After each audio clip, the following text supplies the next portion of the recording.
எல்லாருக்கும் வணக்கம். நான் திரௌபதி 2 திரைப்படத்தோட இயக்குனர் மோகன்ஜி. உங்ககிட்ட சில விஷயங்களை பகிர்ந்துக்கலாம் அப்படின்னு தான் இந்த காணொளி. நாங்கள் ஜனவரி 30ஆம் தேதி வரலான்னு தான் பிளானில் இருந்தோம். வேறு வழி இல்லாமல் பொங்கலுக்கு ஒரு ஸ்லாட் கிடைக்குது. ஜனநாயகன் படம் தள்ளி போகுதுன்னு சொன்ன உடனே அது ஒரு வேளை தீர்ப்பு வந்து லேட்டாக வந்துச்சுன்னா அதை பண்ண முடியாதுன்றதுக்காக பொங்கல் வெளியீடுன்னு முடிவு பண்ணி வந்தோம். அங்கே கார்த்திக் சார் படம் வாவாத்தியார் வந்ததால் அங்கேயும் தேட்டர் பற்றாக்குறை ஏற்பட்டு நாங்கள் பண்ண பெரிய பெரிய ப்ரொமோஷன் பண்ணிட்டார் ப்ரொடியூசர். ஃபுல் பேப்பர் ஆடு கொடுத்து ஒரு 30 லட்ச ரூபா ப்ரொமோஷன் செலவு பண்ணிட்டாரு. அதனால் திரும்ப இமீடியட்டாக அந்த ப்ரொமோஷன் யூஸ் பண்ணுன்றதுக்காக 23 வந்தோம். 23 தலைப்படம் கூட வரக்கூடாது, மங்காத்தா கூட வரக்கூடாதுன்னு ஒரு முடிவில் தான் 30ஆம் தேதி பிளான் பண்ணோம். விதி எங்களை கூப்பிட்டு வந்து ஜனவரி 23 கொண்டு வந்து விட்டுது. அதை எங்களால் மக்கள்கிட்ட கொண்டு போய் கரெக்டாக சேர்க்க முடியல. ஒரு பொங்கல்லேருந்து நாங்கள் 23ஆம் தேதி வரணும். ஏன்னா பொங்கலுக்கு ரொம்ப எதிர்பார்ப்பு இருந்துச்சு. பொங்கல் ரிலீஸ்னே நினச்சிட்டாங்க மக்கள். ஸோ பொங்கலுக்கு வந்துட்டு அதுக்கப்புறம் 23 ரிலீஸ்னு சேர்க்க முடியல. மங்காத்தாவோட மிகப்பெரிய அலை, அதோட கூட்டம், ரசிகர்களோட பலம், அது வந்து சமாளிக்க முடியல. என்னென்னா சென்னையில் எங்கேயுமே காலையில் 9 மணி ஷோ கிடைக்கல, 11 மணி ஷோ கிடைக்கல.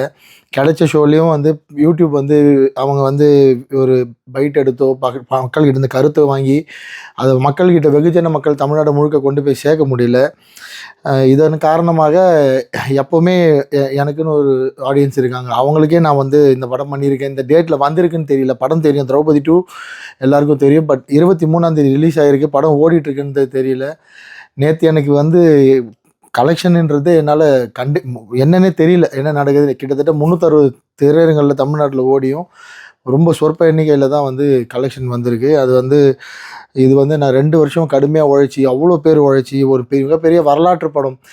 இந்த படம் வந்து இந்த மாதிரியான ஒரு சூழலுக்கு போக வேண்டிய தகுதி உள்ள படமே இல்லை. இது மற்ற டைரக்டரோ மற்ற ப்ரொடியூசரோ வந்து இதை வந்து தாண்டி போயிடுவாங்க. பட் என்ன மாதிரி எந்த பின்புலமே இல்லாமல் சினிமாவில் ஒருத்தர் கூட எனக்காக ஒரு ட்வீட்டு, இந்த படம் நல்லா இருக்குது, இந்த படம் பாருங்கன்னு சப்போர்ட் பண்ணி ஒரு டைரக்டரோ ஒரு ப்ரொடியூசரோ ஒரு நடிகரோ கூட பக்கத்தில் நின்று அந்த மாதிரி ஆளே இல்லாமல் நான் தனியாக போராடி வந்திருக்கேன். உங்களை மட்டுமே நம்பி, மக்களை மட்டுமே நம்பி திரும்ப உங்ககிட்ட தான் வந்து நிற்கிறேன். எப்படியாவது எனக்காக படம் பார்த்த ஒரு 1,00,000 பேர் இருக்கீங்க. இந்த 1,00,000 பேர் தயவு செஞ்சு படம் பார்க்காத மற்றவங்க கிட்ட இதை பற்றி பேசுங்க, கிராமங்களுக்கு கொண்டு போங்க. இது வந்து கிராமங்களுக்கு இருக்க மக்களுக்கான படம் தான். என்ன பண்ணுறதுன்னு தெரியல. அதனால் இதான் கடைசி வீடியோவாக இருக்கும். உங்களுக்கு இந்த படத்தை பற்றி மக்கள்கிட்ட கொண்டு போய் சேர்க்கணுன்னு ஆசை இருந்தால், எண்ணம் இருந்தால் தயவுசெய்து கொண்டு போய் சேருங்க.